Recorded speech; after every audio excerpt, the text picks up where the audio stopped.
Bonjour à tous, ça me fait plaisir de vous retrouver pour enregistrer cette vidéo. Ça fait quand même un bail que je n'ai pas encore enregistré de vidéo et ça me fait vraiment plaisir de passer ce moment avec vous.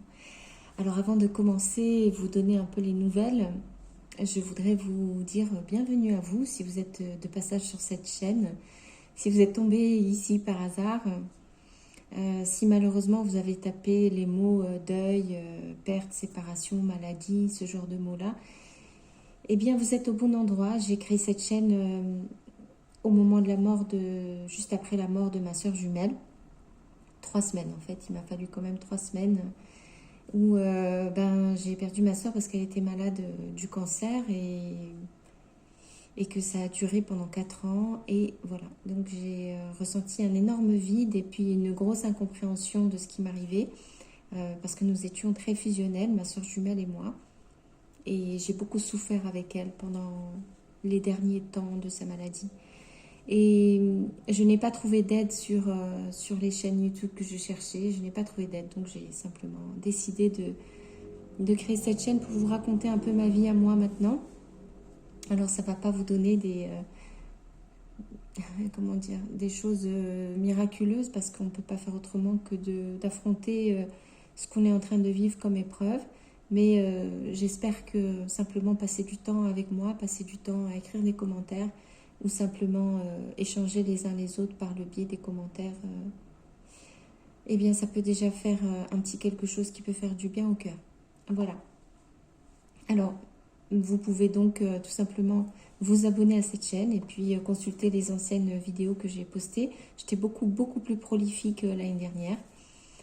Cette année, c'est plus difficile pour moi de communiquer, mais je tiens le coup, je continue pour que vous puissiez voir concrètement combien de temps ça prend pour commencer à sortir la tête de l'eau dans des cas de deuil, de séparation qui sont extrêmement douloureux à vivre pour la personne qui reste.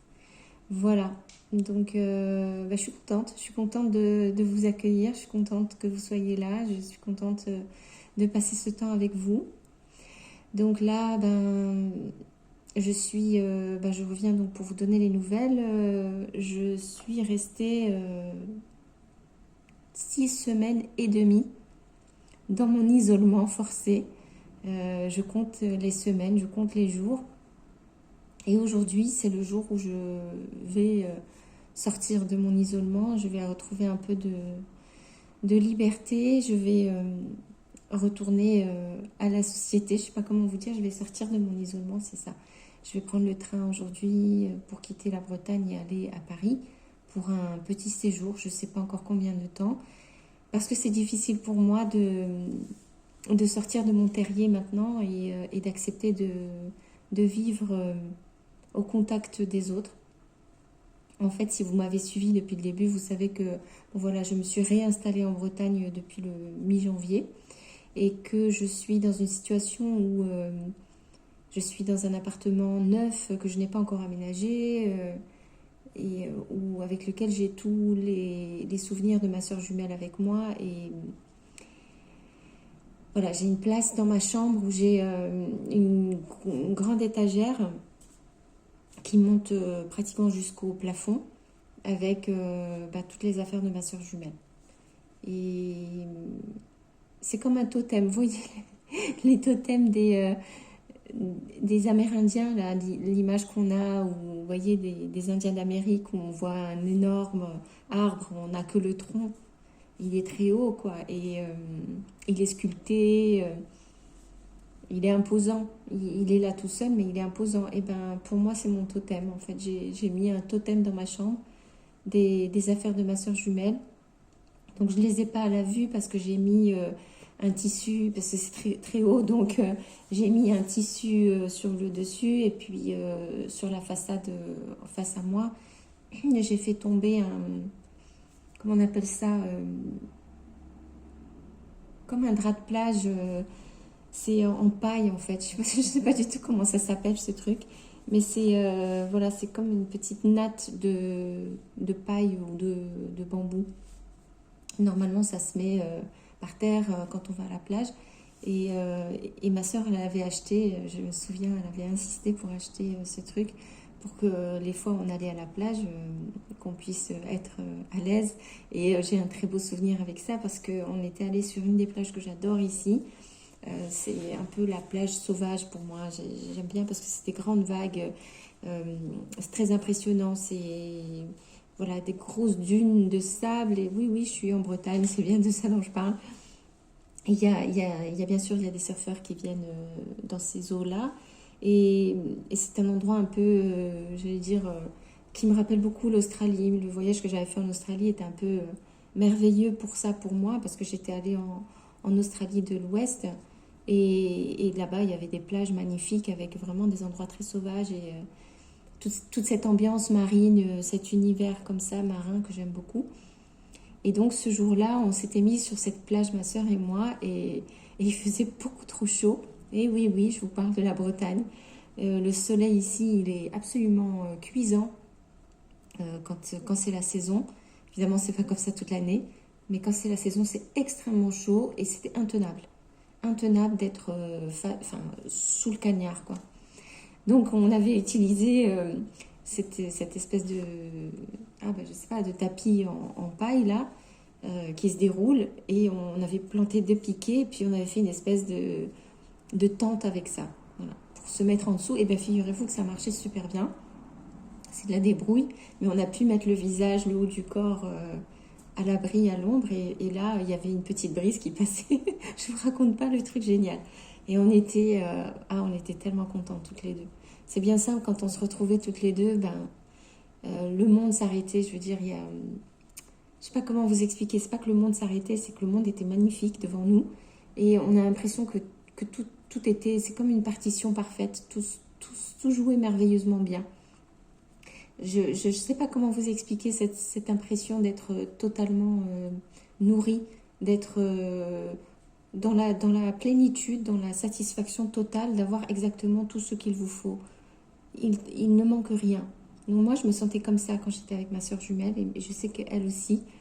On était dans une telle joie, mais c'est indescriptible. C'est juste d'être ensemble et de faire quelque chose ensemble, alors qu'on était tout le temps ensemble, hein. Mais malgré ça, c'était une joie qui se renouvelait. Mais chaque seconde, c'était incroyable, ce qui fait que on se réjouissait de ce qu'on avait organisé. Alors, on avait emmené avec nous notre repas.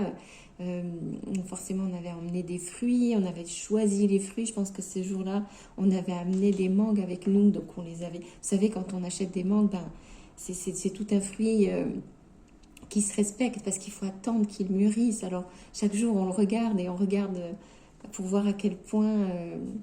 il mûrit, est-ce qu'il est prêt ou pas? Parce que si vous le mangez trop tôt, c'est complètement gâché. Déjà parce que ça coûte cher et que le fruit n'est pas mûr. Et donc, en fait, il n'est pas assez sucré, il n'est pas tendre, il n'est pas moelleux.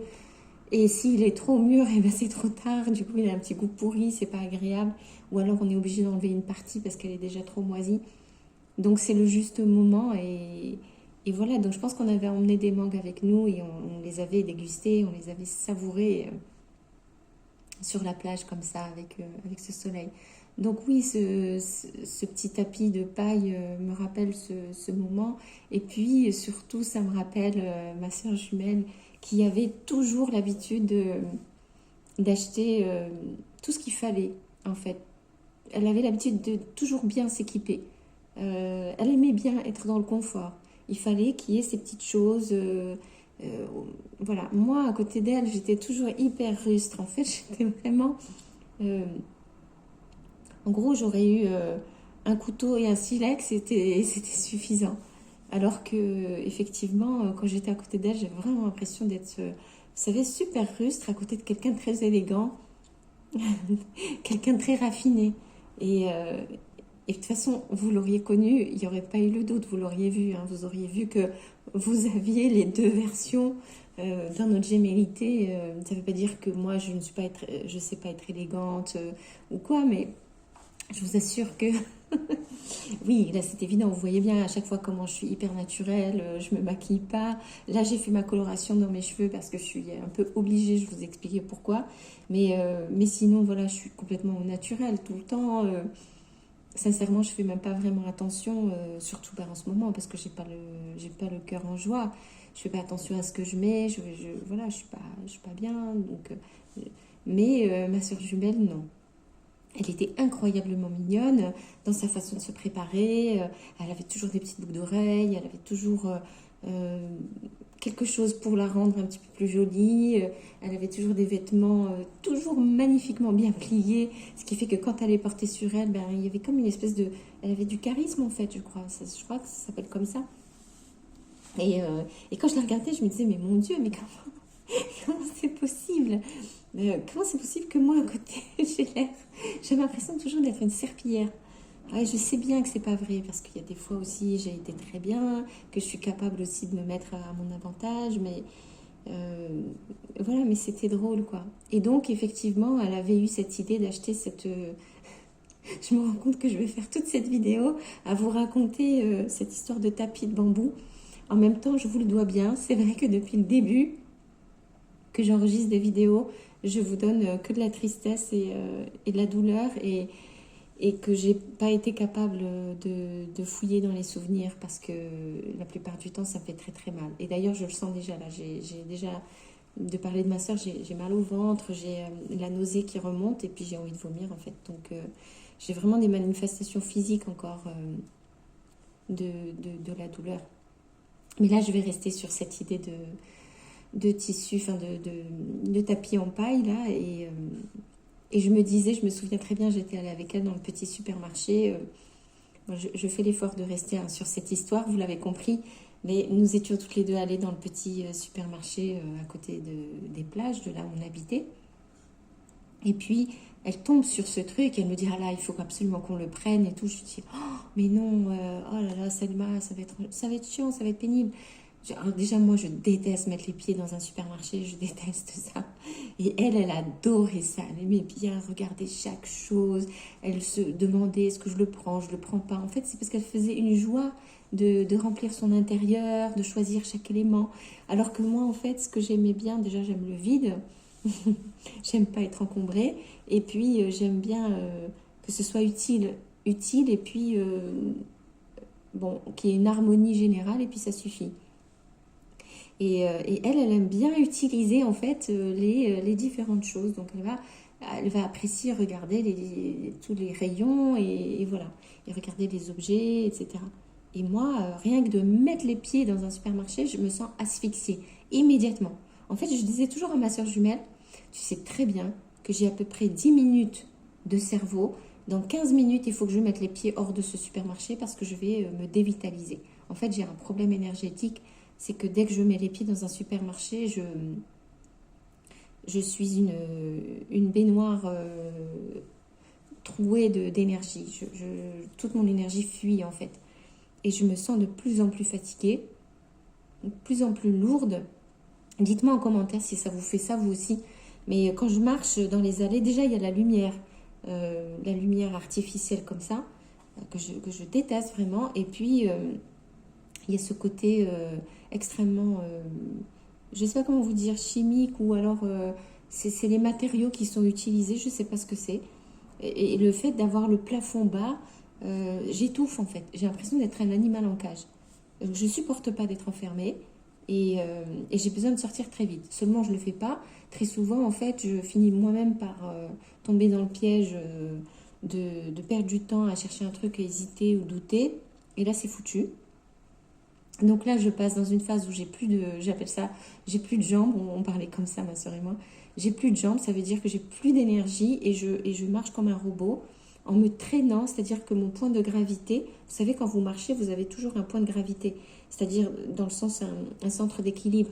Ça veut dire que si, quand vous prenez conscience de votre marche, vous vous redressez, vous marchez et vous mettez en action tous les gestes qui font que plus vous marchez, plus il y a un effet dynamo positif. Et vous avez le front qui se redresse, etc.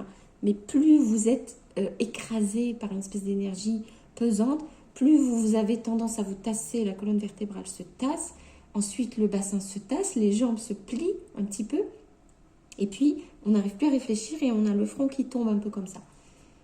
Et donc voilà, c'est ça, quand je disais que j'ai plus de jambes, c'est que je commence à me tasser, Et là, j'arrive plus à réfléchir. Et donc là, je suis comme hypnotisée et je peux rester hyper longtemps à traîner dans les rayons, à essayer de me dire, bon, j'ai quand même cet instinct vital qui me dit, plus vite tu sortiras, plus vite tu respireras et tu vas revenir à une énergie normale. Mais voilà, donc je rentre avec ma soeur dans le supermarché. Elle sait très bien que je déteste donc rentrer dans les supermarchés pour cette raison, cet effet physiologique que j'ai immédiatement. Et on essaie de trouver un compromis. Donc c'était d'innombrables disputes à chaque fois parce que je refusais d'y aller. Et elle voulait rester avec moi tout le temps. Elle avait besoin de moi parce qu'elle savait que je tranchais. Et si vous me connaissez maintenant, je suis tellement à l'opposé de ce que j'avais l'habitude d'être. C'est-à-dire que là maintenant, je ne sais plus prendre une décision. Je suis toujours obligée de demander à tout le monde l'avis avant de trancher. Je ne sais plus. Maintenant, je suis encombrée. C'est-à-dire que je n'arrive plus à décider, à voir clair, ni quoi que ce soit. Depuis que ma soeur est morte, je ne fonctionne plus du tout. Et donc, je ne suis plus celle que j'étais. Et ma soeur, au contraire, à ce moment-là, d'ailleurs toute notre vie, elle m'a toujours demandé de venir avec elle parce que elle n'arrivait pas justement. Elle était dans l'état dans lequel je suis en ce moment. Je reconnais maintenant que être comme ça, c'est absolument insupportable. C'est très douloureux parce qu'on est dépendant des autres et puis on vit avec un brouillon là, comme ça, un brouhaha. C'est dégueulasse. Donc moi à l'époque, je n'étais pas comme ça. Et donc je venais avec elle quand elle me disait ça ou ça, ça. Je savais, j'avais pas besoin de réfléchir. C'était net, c'était comme ça. Je sens un truc, j'y vais, je réfléchis pas. Et, euh, et si je restais trop longtemps, voilà, là je commençais à tomber dans le côté embrouillé et ne plus savoir. Donc ma soeur voulait tout le temps que j'aille avec elle. Et donc finalement j'y allais avec elle parce que de toute façon il n'y avait pas le choix, il y avait 2-3 trucs à acheter. Et puis on tombe sur ces sempiternels rayons où elle veut regarder, et moi je suis là en train de me dire mais non, il faut sortir. Et finalement on tombe sur cet accessoire, donc voilà, et elle me dit ah il faut absolument qu'on prenne et tout. Et moi je dis mais non, parce que moi tout de suite dans ma tête je me suis dit qu'est-ce qui va se passer? On va l'emmener avec nous, ça veut dire qu'à chaque fois qu'on va devoir aller à la plage, faire un pique-nique et tout, ça veut dire qu'on va devoir le porter, qu'il faut qu'on arrive à le mettre dans le sac, ça va nous encombrer, et que, etc. Et ça va devenir une belle tente avec tout ce que vous voulez, au lieu de faire un truc simple, voilà, un petit pique-nique comme ça. Et donc je dis non, comme d'habitude, je dis toujours non. Non, non, ça sert à rien, c'est pas la peine. Ah là là, et puis encore, pourquoi? Et puis ça va nous encombrer et tout. Rien à faire. Elle a dit, je veux ce truc-là. Et quand elle l'a pris, on l'a emmené avec nous, et qu'on l'a emmené à la plage, bah, c'est vrai, honnêtement, j'en avais pas besoin. Avec un tissu, ça me suffisait. Mais comme il est là, bah, ça rend les choses jolies. Et effectivement, je reconnais que c'est beaucoup plus joli, que c'est agréable, que c'était, voilà. Et c'était léger. Donc finalement, elle avait raison. C'était pas du tout pénible à emmener. Voilà. Et ben c'était comme ça. Et donc maintenant, j'ai utilisé ça. J'ai même pas réfléchi. Mais vous voyez, ce qui est drôle dans la vie, c'est que quand on pense toujours être que soi-même, c'est-à-dire c'est ce que vous voyez là, c'est une enveloppe physique, hein, un corps humain, une voix, un regard. C'est moi là que vous voyez. Mais en fait, je ne suis pas que ça. Je suis aussi une âme derrière. Je suis un être qui est aussi subtil. J'ai aussi plusieurs corps. Si vous vous intéressez à ce sujet-là, je vous encourage à écouter les vidéos que j'ai faites sur la playlist spiritualité où je parle plus de ça, du monde invisible et de qui on est. Mais effectivement, énergétiquement, on va dire, on a un corps énergétique. Ouais, c'est pour ça, pour dire simplement, au fond de moi, j'étais en train de fouiller dans mes affaires pour voir comment faire pour organiser les choses ici, comment gérer les affaires de ma sœur. Et je suis allée, entre guillemets, par hasard, chercher ce petit tapis de paille, qui est donc très long, hein, parce qu'il fait 2 mètres de longueur. Et puis, je l'ai accroché, voilà, pour faire comme une porte de placard en bois. Parce que moi, c'est ce dont j'ai besoin. Je ne suis bien qu'avec des matériaux naturels. Et je ressens vraiment le besoin d'avoir des matériaux naturels. Et finalement, au bout d'un moment, j'ai regardé, j'ai fait, mais j'ai pas choisi n'importe quoi en fait. J'ai choisi ce truc-là qui représente vraiment ma sœur jumelle pour envelopper toutes ces affaires que j'ai mises dans une colonne comme ça, qui est jolie et qui est propre. Voilà, c'est mon totem. C'était pour faire toute cette boucle-là, pour vous dire que j'ai créé un totem dans ma chambre, un totem qui représente ma sœur jumelle et qui est ma sœur jumelle. Et des fois maintenant, ben, quand je me sens vraiment mal, vraiment mal, malheureusement ça m'arrive très souvent, ça m'arrive de venir dans ma chambre et d'enlacer ce placard en fait que j'ai créé. Parce qu'au milieu, il y a les sacs avec les habits de ma soeur, donc c'est un peu moelleux. Et donc je me vois enlacer comme ça l'armoire tout bêtement. Et je mets la tête comme ça contre ses affaires. Et quand je fais ça, j'essaie vraiment de me concentrer en me disant, écoute, c'est tout ce qu'il te reste de ta sœur jumelle. Physiquement, tu ne peux plus la sentir autrement que comme ça. Donc essaye de comprendre qu'elle est là.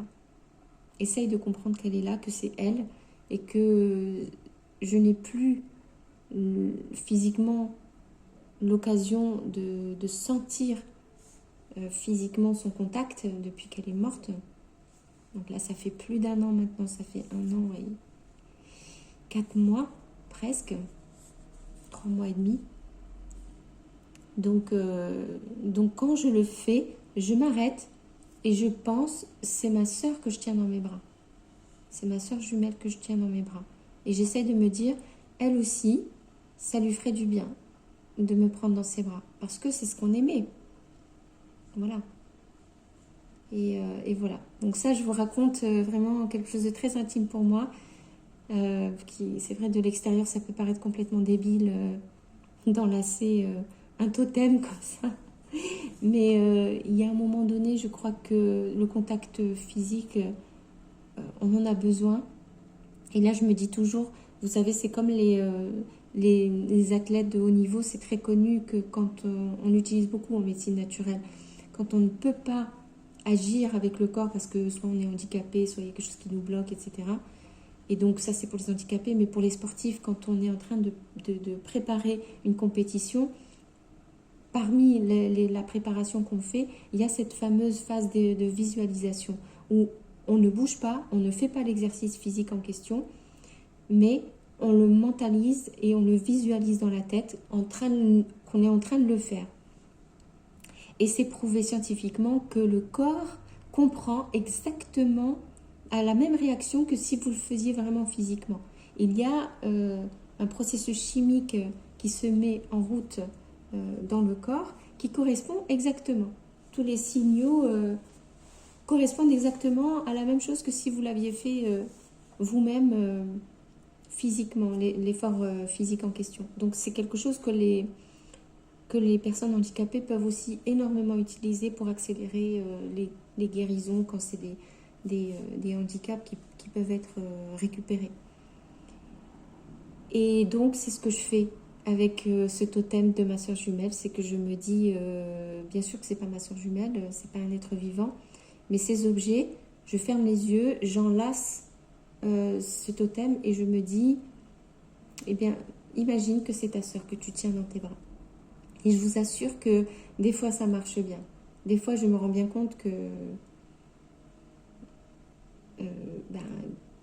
y a quelque chose qui se passe en fait. Il y a vraiment quelque chose qui se passe. Parce que il faut vous dire aussi que c'est en rapport au fait que je suis vraiment toute seule, que je suis physiquement, humainement, totalement seule dans ce que je vis en ce moment. Et je ne tiens absolument personne dans mes bras. Physiquement, je ne suis pas en contact avec des humains pour le moment. Donc j'ai cette capacité à pouvoir ressentir quelque chose en enlaçant les objets de ma sœur comme ça. Bon, vous allez me prendre pour une folle. Dites-moi en commentaire. Dites-moi en commentaire ce que vous en pensez. Alors, en gros, j'ai mis plus d'1 an pour trouver une solution pour reprendre ma sœur dans mes bras. Ben oui, qu'est-ce que vous voulez que je vous dise ? C'est juste intolérable de l'avoir perdue. C'est juste intolérable de ne plus pouvoir la prendre dans mes bras, de ne plus pouvoir rire avec elle, de ne plus pouvoir partager une mangue avec elle, de ne plus pouvoir avoir ses fous rires et de toutes ces disputes qu'on avait à cause des supermarchés et de ces trucs comme ça. Donc, je ne peux pas juste l'accepter. Je veux dire, c'est trop douloureux. Donc, il faut bien que je trouve quelque chose pour flouer mon mental et lui faire croire que ma vie peut continuer. Parce que je vais vous assurer que là où je suis maintenant, c'est dans une espèce de nulle part. parce que je refuse de vivre en fait. Je rentre dans ce terrier là, ici en Bretagne, et je refuse de vivre parce que je suis toujours sidérée de ce que je suis en train de vivre, parce que je ne suis pas d'accord d'avoir perdu ma soeur jumelle, d'avoir perdu tous ces moments de bonheur, d'avoir perdu cet amour énorme. Et je ne peux pas le remplacer, c'est pas l'objet, je ne vais pas remplacer ma soeur jumelle. Personne ne va remplacer ma soeur jumelle. Mais il faut juste que j'arrive à vivre sans ça. Et donc, je ne sais pas comment on fait ça. Donc, j'en suis encore là. Et donc, j'essaie de flouter pour réussir à reprendre le cours de ma vie. Quand je suis comme ça, dans ce moment où j'enlace ce totem, en fait, je me dis, mais si ta sœur était là, aujourd'hui, j'ai l'impression que tout d'un coup, en fait, c'est comme si j'étais un barrage d'eau, un bassin de rétention, et puis tout d'un coup, on me dit, mais non, mais ta sœur est là, en fait. Elle est en train de vivre sa vie. Juste pendant quelques instants, j'ai besoin de croire que rien n'est catastrophique. Et à ce moment-là, j'ai comme le barrage qui s'ouvre et j'ai comme un flux de vie, d'énergie vitale qui s'écoule tranquillement. Et ça fait du bien parce que moi, ce que je veux, c'est vivre parce que je suis vivante.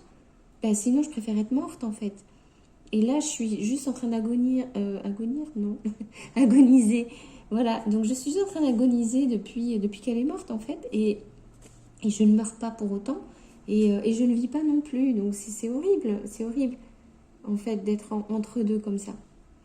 Ah, j'ai envie de râler là. Je pourrais laisser une autre demi-heure de vidéo, mais je pense que c'est pas très cool. Donc on va rester sur cette note positive en vous disant que quand le défunt a disparu, mais qu'on en a toujours besoin et qu'on est fermement accroché au basque, peut-être parfois on arrive à trouver des solutions qui nous donnent un peu de baume au cœur. Alors voilà, j'espère que cette histoire avec cette plage, ce soleil incroyable, cette mangue, et puis ma soeur jumelle qui voulait absolument acheter ce tapis de paille vous aura un petit peu donné du divertissement et vous a donné un petit clin d'œil de l'énorme fusion qu'on pouvait avoir, ma soeur jumelle et moi.